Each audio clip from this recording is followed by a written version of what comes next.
9. Russia's Rambo. Alexander Bychkov was born to a family of criminals in Russia's Kostroma region during the early 1950s. They had been exiled to the area during the Stalin era. As a young adult, Bychkov worked in the forestry industry. After the Soviet Union collapsed in the early 90s and plunged into an economic downturn, he purposely disappeared to avoid paying alimony to his wife.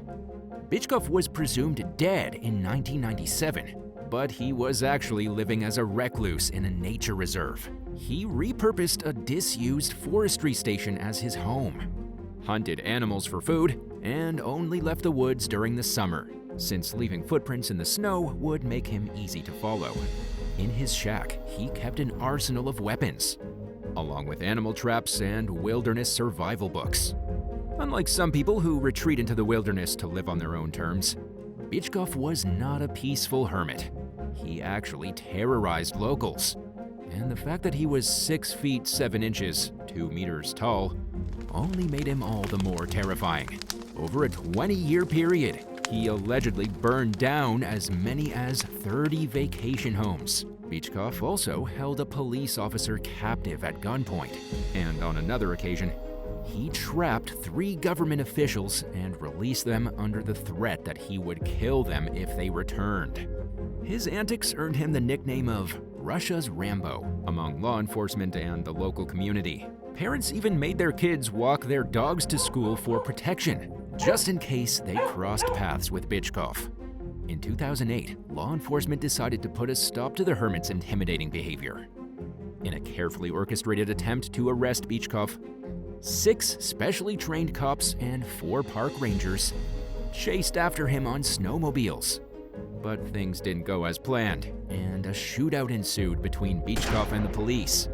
He died in the exchange of gunfire, bringing his decades-long reign of terror to an unfortunate but necessary end. 8. Benny Wint. 29-year-old Benny Wint was about to get married when he vanished off Daytona Beach, Florida in 1989. His panicked fiancée thought he had drowned, but police found it suspicious that his body never turned up. At the time, Wint was involved in a large drug ring out of South Carolina. In addition to his fear that someone was out to kill him, he was paranoid that he was wanted by law enforcement in connection to his activities. He destroyed all his identifying documents and quietly relocated to North Carolina, where he lived under the alias William James Sweet. Over the next 20 years, Wint lived a quiet and inconspicuous life. He found a new partner, raised a son, and had no contact with anyone from his past, including a daughter he left behind in Florida. During a routine traffic stop for having a light out on his car in 2009, Wint was unable to provide the police with any form of ID. A search of the name he was going by proved that William Sweet didn't exist. He eventually admitted his real name, and he had done such a good job destroying his past identity that law enforcement was initially unable to find his records. Wint was booked under the name John Doe until authorities were able to confirm his identity. In reality, Wint was not wanted on any charges stemming from his past activities. He was charged with giving police a fake name, but that was all. Shortly after the story broke, authorities said that they had found no reason to charge Wint for faking his own death. His new family had no idea of his real identity before then, so it must have come as a surprise for them to learn that he was not who he said he was. When the press started coming around, Wint made it clear that he was unwilling to grant interviews unless he was paid, and he hung up "no trespassing" signs around his property.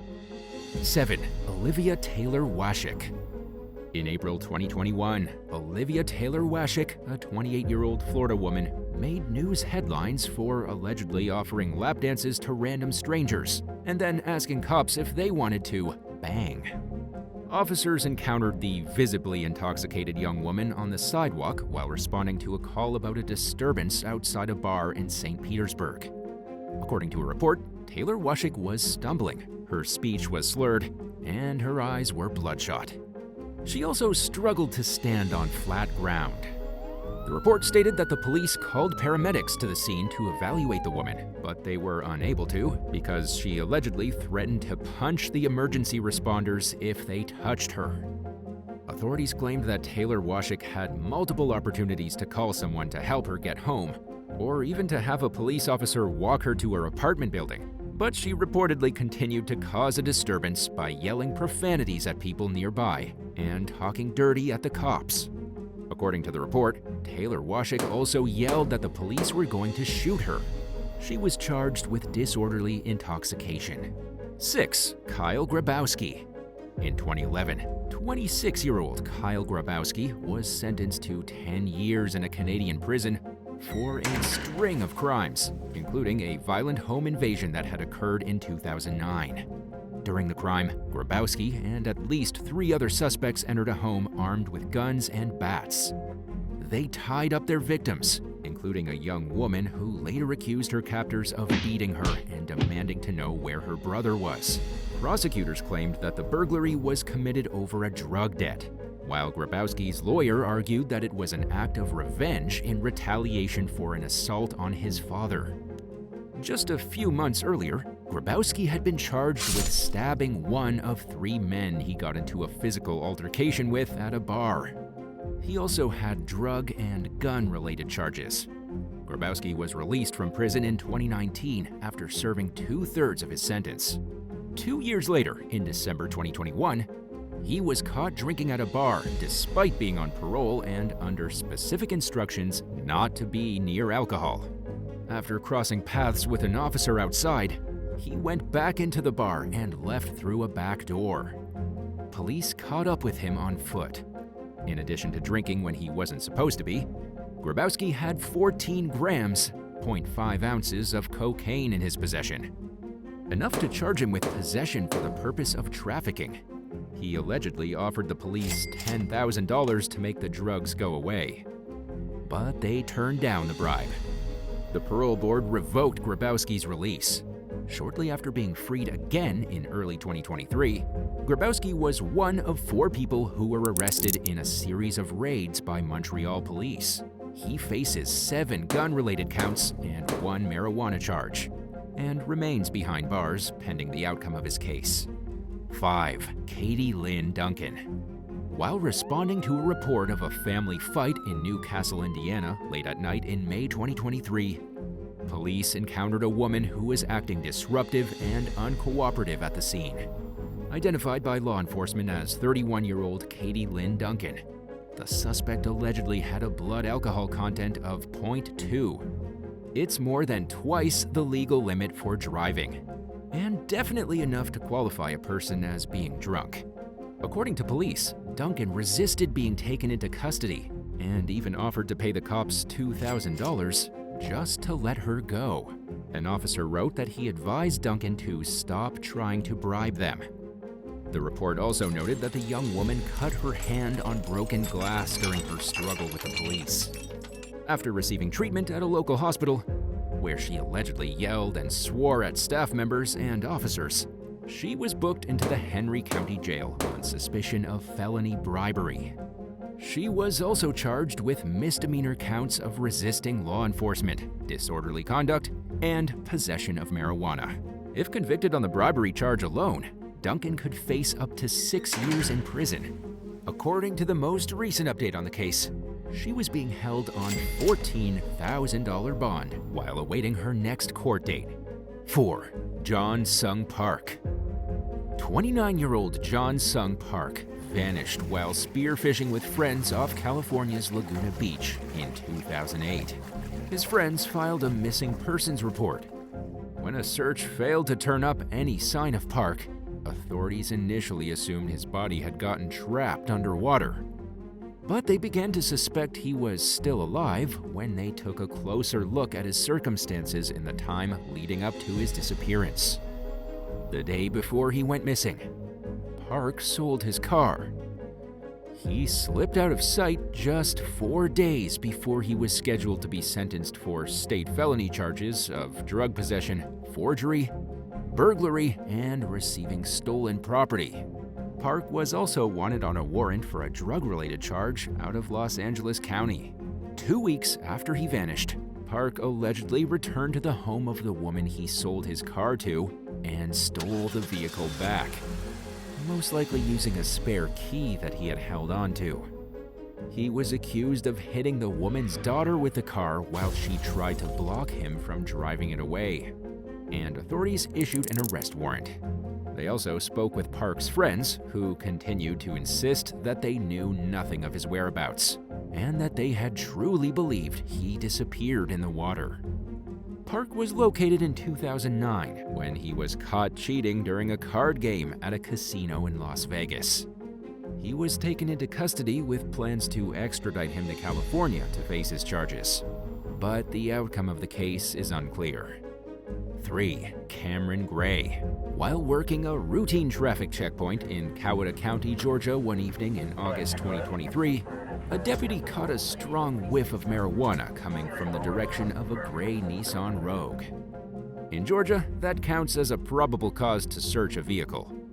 So the deputy pulled the driver over.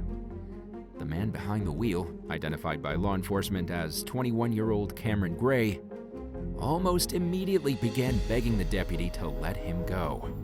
He said his wife was pregnant, and when that failed to get him a pass, he said he had just gotten out of work.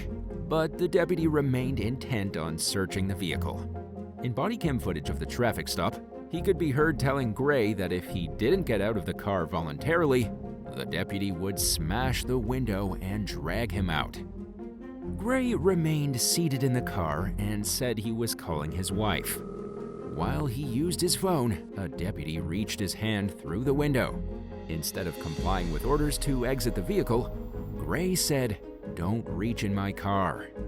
Apparently fed up with playing nice, deputies smashed the window and tried pulling Gray out of the vehicle.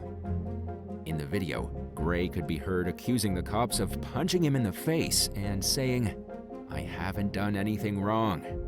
He sped off, allegedly dragging 2 deputies for a short distance.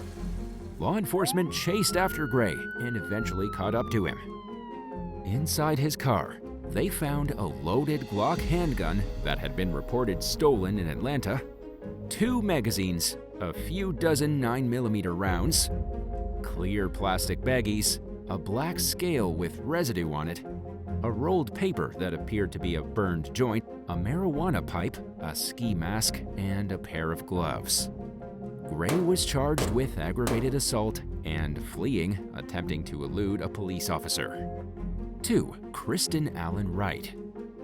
After learning in 2023 that he was facing several serious assault-related felonies in El Mirage, Arizona, for an alleged incident that happened 6 years earlier in 2017, 38-year-old Kristen Allen Wright was determined to avoid being taken into custody. As a court date for his case approached in March, he cut off his ankle monitor and fled the state. He gave the ankle monitor to a friend who took it to a hospital and informed his family of his death while posing as a nurse. An acquaintance informed local law enforcement of Wright's supposed death, but authorities were unable to confirm that it had actually happened. Suspecting that Wright may have faked his death, they launched an investigation into the claim that he had passed away at a nearby hospital. It wasn't long before they tracked him down in Clark County, Indiana, where he was alive and well. A SWAT team arrested him at a residence in Sellersburg, and he was extradited to Arizona to face the assault allegations in court. 1. Richard Shea. During the early morning hours one day in February 2010, police in Colma, California pulled over a lawyer named Richard Shea on suspicion of driving drunk. At the time, the 37-year-old already had 2 DUI convictions under his belt, and he was apparently so desperate to avoid another one that he offered the police $900 cash out of his pocket to make this all go away. The cops rejected the offer, so Shea increased the amount he was willing to give to $5,000. He ultimately offered law enforcement as much as $35,000 in exchange for letting him off the hook. But the police were unmoved by Shea's pleas, and they booked him into custody on suspicion of bribery and driving while intoxicated. His blood alcohol level was 0.15, nearly twice the legal limit for driving.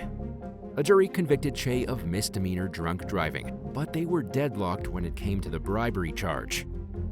He underwent a retrial and was convicted of both charges the second time around. Shea was sentenced to 8 months in jail, followed by 3 years of probation. He was also ordered to abstain from alcohol, undergo drug testing, and complete a multiple offender program. The judge also fined Shea $2,300 and banned him from owning weapons or ammunition. Thanks for watching. Would you rather be stuck in the passenger seat of your friend's car during a high-speed police chase, or be seen pathetically begging the police not to arrest you in viral body cam footage? Let us know in the comments below. And remember to subscribe. See you soon. Bye.